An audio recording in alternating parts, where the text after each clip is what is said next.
So welcome to Talking 360, and of course I'm Tony Scott, and with me is Lorie Hardy. Lorie, how are you? I'm fine. How are you, Tony? I'm doing good. I'm doing good. Now the book is called "There Are No Good Men Because There Are No Good Women." Oh, yes. Well, that didn't make you a lot of friends, You know what? I thought it wouldn't. but it but I was surprised that the women are very receptive of it. but how did you come up with that title? I was having a conversation with my fiance, and we do a lot of talking, and we were talking about this situation that I was reading online. It was about a relationship, this woman in a relationship, and it was something that she was accepting this bad behavior from this guy, and I was like, oh my gosh, here's another woman accepting this bad behavior from this guy. And I said, the reason why there's no good men because there's no good women. And it just came out. It came out that way. You wrote. I'm gonna write that one down. I'm gonna write that one. Right, right. So how long did it take you to write the book? It took me a very long time. Yeah. Yeah, I was in a relationship with my ex who was on substance abuse, and I would write a little bit at a time, but I couldn't really get into it because I was, dealing with that with him. So after I got out of that, I just started to write more, but then I had more book ideas. So I'm writing 5 books at one time, Wow. and it wasn't getting anywhere because So I you was just like, so you had to pare it down to one. yeah, because Yeah. you really can't focus on 5 at one time. You have to focus on one. And so I started focusing on that. And then when I came up with that title, I got even more motivated. So I then heard I that. finished it. So, So Lorie, outside of your fiance, all right, let's put him over here for a second. Okay, okay. we'll put him over here. Outside of your fiance, how many good relationships have you had? I've only I've only been officially in maybe 3.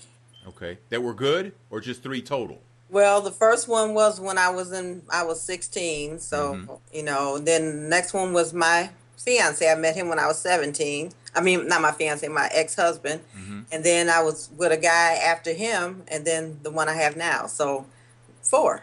So, Because you do mention, speaking of the number 17, you say in the book it took you 17 years to understand and acquire the knowledge that you share in this book. Is it because of what you were exposed to? Is it because you listened to the wrong people? Is it because you followed your heart and not your head? What was the reason why it took you 17 years? it took me 17 years because, like I said, I was dealing with that. And I think during that 17 years, I gathered the knowledge and the understanding of having a good relationship and a good partner. Mm-hmm. I don't think that I would have that understanding if I didn't have a bad partner. I understand what it now it is to have a good man and to keep him, and what you can do, what you will tolerate and what you won't tolerate. I don't think it should have took me 17 years to get out of that relationship because we were together 6 years before we got married. Mm-hmm. So, and right before we got married, he was started doing the drugs, but I didn't know Mm-hmm. until after we got married. But then now I'm married, and then I'm in it to stay. Mm-hmm. But having a bad relationship, I don't think that I would have progressed if I had a good relationship. I think that what I went through, it made me a better person. I understand what it means to have a good man and to keep him, and the challenges you have in a relationship. And after I left my ex, I went back into the dating world. I started talking to a lot of guys, and a lot of guys were saying some of the same things. And so I would listen. I would listen to what they were saying because I don't think, even though it's been known for women to be better listeners, I don't think we really are. I think maybe we're on the same field in that men don't listen as much and we don't listen as much, or women hear what they want to hear. So I started listening to guys, and I started applying what I heard from these guys to myself and to the relationships that I would go into. Lorie Hardy's book is called "There Are No Good Men Because There Are No Good Women." Were you guilty of taking baggage from one relationship to the next? No, that was one of the things the guys talked about there. That was one of the major things. They said women take their baggage to the next relationship. And I made it a point not to, because I had a friend, ironically, who was my ex-husband's brother's girlfriend, who went through the exact same thing that I did. And I said, so she found a great guy. but she was bringing all her baggage. She was so afraid that he was going to start taking stuff out of the house. So one day she came home and she brought this big floor lamp, two of them, and she said to him, "Are you going to take these back?" And he said, "Why would I take them back?" And she said that was what she was used to. So she just accused him of things that she experienced from her past relationship. And I told myself I would never, ever do that. Now, but I pay attention. I'm not going to allow that person to do to me what my ex did. I have to pay attention and be aware. And then if I find out that things are going down that road, then it's time for me to go. So for women, and I say this because I've talked to a lot of women about this. Some women say cheating is a deal breaker. Some women say it's not a deal breaker. Some women say domestic violence is a deal breaker. Some women say domestic violence isn't necessarily a deal breaker. I say cheating can be a deal breaker, but it doesn't necessarily have to be a deal breaker. If he's an habitual cheater, definitely you need to go, because he's not either feeling you, or he just feels like he can do whatever he wants, or that's just the type of person he is. Domestic violence, that I draw the line at that. I'm sorry. I've been in a domestic violence. My ex was, before he started doing the drugs, he was very violent toward me, and I didn't leave him. Why didn't you leave? I was young and stupid and didn't understand. I thought that, because he would, do the typical thing, beat me up and then say, "Oh, I'm so sorry," and be really nice and sweet, And I really liked him and I wanted to be with him. And he had a good side. It seems like those violent men always have good sides, So yeah. I always looked at the good side and not the bad side. But gotcha. When he got into drugs, he didn't hit me anymore. It was ironic because he didn't hit me anymore. He traded the beating for the drugs. So I was like, wow. Well, I guess in a sense you'd make that deal any day, right? But then it becomes from physical beating to emotional beating. Exactly, because now it causes emotional stress and financial stress, because he's selling everything out of the house. He's spending all his money and stuff. It's very stressful. Well, but I say to all women, if he hits you once, you need to leave, because he's not going to change, overnight. He may not change for you. I believe everybody can change, but you may not be the person that he would change for, or requires him to change, or can make him change. Maybe he's doing this to you because there's something that he doesn't like about you. Whatever the case may be, the relationship is not a good match, and you just need to go. Let him get some help, and if he gets himself together, then you can come back. But I draw the line. No man that I date in the future can put his hands on me and I stay. Except in a loving way. No, not even a loving way. Not even a loving way. He can't hug you. He can't hold. Okay. Well, yeah, like yeah, that. In a loving way, that way. So the book is called "There Are No Good Men Because There Are No Good Women." You say the book is for single women, single men, married couples who desire to be in a healthy, successful, and loving relationship. So my question is, what am I going to learn? What am I going to get out of this book? You're going to get out of it things that you may not recognize that are bad things. A lot of people don't realize that the things that they're doing are detrimental to their relationship. They just think that that's just them being them, and that they're right and that person is wrong. And I always say, in a relationship, I put some of the blame on myself for my relationship failing with my ex. Even though he was one on drugs, I tolerated it. So you were an enabler then? Exactly. I should have put my foot down and not tolerate that anymore. So these women or men, they tolerate certain things from people, but they want to, complain and point the finger. But it's like, you're allowing it. Don't allow anybody to do anything to you. They can't do anything to you that you don't allow them to. And so when you put your foot down and get some standards, and if they break those, move on and then find the next person. Or if you move on, then they'll realize that you mean business and they'll get their act together. So I got you. Lorie Hardy's book is pretty good. There Are No Good Men Because There Are No Good Women. So this one is a little sensitive. I'm gonna throw at you. So okay. you may not want to answer it, and that's okay too. But have you had to explain to your children what they witnessed? Fortunately, only one that I had to. And I didn't have to that much. She didn't really ask a lot of questions. Was my oldest. My other two were 2 and 3 when I left him. Okay. So they really didn't get the brunt of the situation that we was going to, all the fighting and arguing and stuff like that. My oldest was 5 years older than my second. So she witnessed a lot because he took stuff from her, and we were fighting all the time. And so she witnessed that. So she kind of understands. They all understand better now, Mm-hmm. Mm-hmm. what I went through and what their father is. And I think that's another thing that I can look as a blessing, that they see what that type of thing can do to you, so they don't want to go down that same road. So Do you think your oldest daughter, and she's probably, let's see, 17, she's probably like what, almost 20, maybe early 20s? she's 22, she'll be 23. Do you think, in your estimation, that she has scars that she has carried to her relationships with men? It's so ironic because she doesn't even hardly date. I'm like, she Well, just, that might be a reason why, though. yeah, because I tried before, when I didn't allow my girls to date until they got 16. And when she couldn't date, she had boyfriends. She Mm-hmm. was sneaking around and stuff. But when she got old enough, she didn't have any more. And I was like, what? She went to college, all the way to college, and didn't have a boyfriend. I'm Wow. like, really? So I wanted her to have that experience so she can get the understanding about men, so she wouldn't pick the wrong one.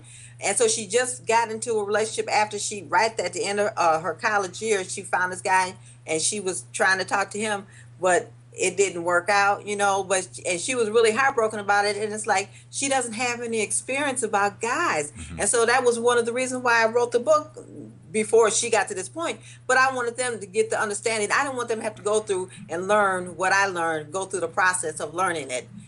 But you know what I'm learning, Lorie, about young people?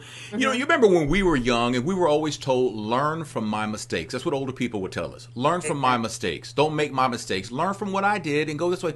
But it's been my experience lately that I've noticed that young people, they want to make their own mistakes. Yeah. And to me, that's taking the long road to the peaceful, happy place that God has intended for us. You're taking the long road. Learn from my mistakes. I'm trying to help you. See all this white hair? I earned every one of them. Learn so you won't have this at a young age. Right. Well, it's really ironic, and also too, they're dealing with the fact that they're living in the microwave age. They want everything right now. Right now. Right now, yeah, Yeah. they want to come in and be the CEO of the company. Yeah. They want, to have the big car, the big house, and all. They don't understand that it's a reward to work your way up. They don't want to do that. They just, I want it right now. I want it right now. I don't So get they that. want good relationships right now. They want all the experience right now. And it's like, this is something that you have to experience and go through and get the full understanding. And if I can help you along the way, of course they need to experience their own stuff. But if I can give them some tools and help them along the way, that's even more better. So they can, maybe in the back of their mind, when something happens in their relationship, they say, Mama did say that was going to happen. Or Mama said, yeah, I remember Mama talking about that, but Man. you're right. They want to learn on their own. The book is called There Are No Good Men Because There Are No Good Women. It's Lorie Hardy. Her book, again, is for single women, single men, married couples who want to be in something healthy and successful and loving. And that's and I think people always think they know how a relationship is supposed to work. And when you convince yourself of that, that's where you make your first mistake. Exactly. Because there really is no blueprint for a relationship. And if I had a name like what ground zero is to a relationship, and I only learned this maybe 4 or 5 years ago. And I've been with my wife 27 years. We've been together 27. Right. We've been married 19 years. So what I have learned, and she never, ground zero for me, if I was to tell somebody, would be you both have to walk with God. Exactly. And I didn't for a long time, right? Up until maybe 4 or 5 years ago, I made peace with that. My wife has always been very spiritual, but she never forced it on me. Exactly. And when something bad would happen to me, she wouldn't say you need to pray on it and I asked her about that a couple years ago. She says because you had to find that on your own. Exactly. I had to give you the space to find that on your own. If I'd have pushed that on you, you'd have ran the other way. You'd have just run the whole other way. She's so right. She is so right. I mean, and I tell guys when I talk to them, because I find out, because like my last relationship, the guy asked me, he said, what are you looking for in a man? And I told him what I was looking for. And he said, oh, I can be that. That should have been my first clue. There's a red flag right there, huh? Red flag. Exactly, yeah. And he couldn't be that person and he couldn't sustain it for a long time. So that's why we broke up, because he lied to me. And it's like, I tell guys all the time, just be who you are. If I don't like who you are, then I will leave. It's not for me to change you. It's for me to accept you for who you are and see if we can make this work. If we can't make it work, then we can go our separate ways. You are watching Talking 360 with my guest Lorie Hardy. Her book is called "There Are No Good Men Because There Are No Good Women." What if I had to pin you down and ask you, what's the one thing, the number one thing in your mind that men don't know about women? What would the answer be? The one thing that men don't know about us, I think they've heard it, but I don't think they really know it, that we have their back. We definitely have their back. We will be with them 100%. And all we need from you is to be honest with us, love us, and be faithful. And a lot of guys don't get that. They think that, I know men are so visual, and they see a pretty woman and they want to be with her and be with this one. And I think most guys don't get that understanding until they get hit they start to get that understanding in their mid 30s, because 35 on down, you forget it. He's out there doing his thing, and that's fine. Guys should be able to do. People should be able to do whatever they want to do. Just don't involve somebody else into it. Right. That's all I say. Well, all the ladies that have written relationship books that I've had on Talking 360, I've asked them this question because this question on the radio show comes up a lot, and the question is this: do more men cheat or not cheat? In Lorie Hardy's opinion.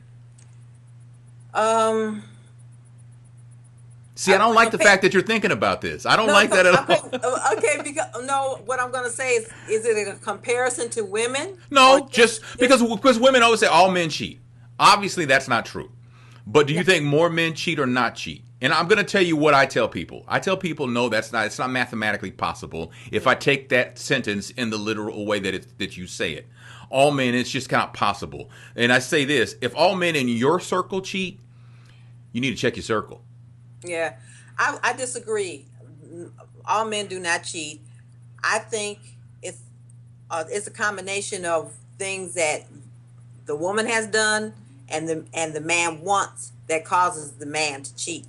That doesn't necessarily mean that all men cheat, because that's just like, even though my book says there are no good men because there are no good women, that doesn't mean that there are no good men and there are no good women. That's just the title of my book. It's just, you can't possibly say that, for one, because you haven't met everybody, for number one. But I don't believe all men cheat. I just think that they have received that title, because there have been some women, and some of us have I think all women have encountered a man who has done her wrong. Right. And then she automatically classifies him as no good. And then, of course, now she talks to her girlfriend and she has a similar situation. And then now there's another man that is no good. And then, you have all these conversations going on about these things that these bad things that men have done. And it's like, now all the men are no good. And it's like, it's not true. You just have to look for them. So, Lorie, in your book, do you address infidelity at all? Do you address, what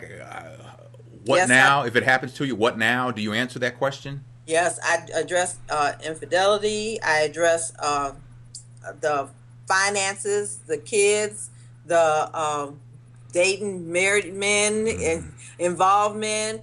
Submission. A lot of women don't like to hear about submission. But you know what, Lorie? I think, the people say, well, the Bible says you're supposed to submit to your man. But I think the way it was written in the Bible isn't the way we think of the word submission now. I think it's two different things. Am I right or am I wrong here? I think it was written the way it was supposed to be written. People have taken it out of context. Okay. I think that submission is that women take submission as I have to be a slave to you. That's not what submission is. Exactly. Great point. Yeah. The submission is, I am going to allow you, the man, to be the head over our household, and you make the final decision. It's not that, but that doesn't mean that he doesn't consult you. Right. That doesn't mean that he leaves you out. That doesn't mean that you're walking 5 steps behind him. You guys are equals, right. But he's the man, he's the head. He's the provider, the protector, and you should let him lead the household. And that's all that is. That doesn't mean he can tell you what to wear, how to dress, he can suggest, but you are not his property. You are just his wife, and then he protects and provides for you. And a lot of women get that submission. They get really caught up in that. I'm not submitting to him. He's no good. Well, you're right. Don't submit to a no good man. Submit to a good one, but do it willingly. Yeah. So I remember my wife told me way before we were married, she wanted to call her dad one time, and she's like, "Can I call my father?" It's like, well, you know how to dial a phone? It's like, I mean, the hell do I care? Call your daddy. I don't care. Call your daddy. What do I care? Call your daddy. So, well, our time has flown by, and I hope you and I have inspired people enough to pick up a copy of There Are No Good Men Because There Are No Good Women. Where can people buy the book? They can buy the book at www.empowerment4life, the number 4 life.com. It's right there on my website, and click the buy button and get it right there. Okay. And I'll send it out right away. Okay, There you go, right there. Well, Lorie, it's great talking to you. Great talking to you too. I think you're very interesting. The title of the book sells me. Right. It just says there are no good men because there are no good women, and it's like it's like, in a sense, in my mind, I'm thinking you're backhanding both of us, but for good reason. You're backhanded back, for good reason. So pick up a copy of the book and learn something for single men, single women, married couples. If you want something healthy and loving and successful, this is the book that you're going to want to check out. So, Lorie, thanks for being on Talking 360. And also, too, look for the play based off my book. Oh. All right, then. That is Lorie Hardy on Talking 360. Thanks, Lorie. Thank you, Tony.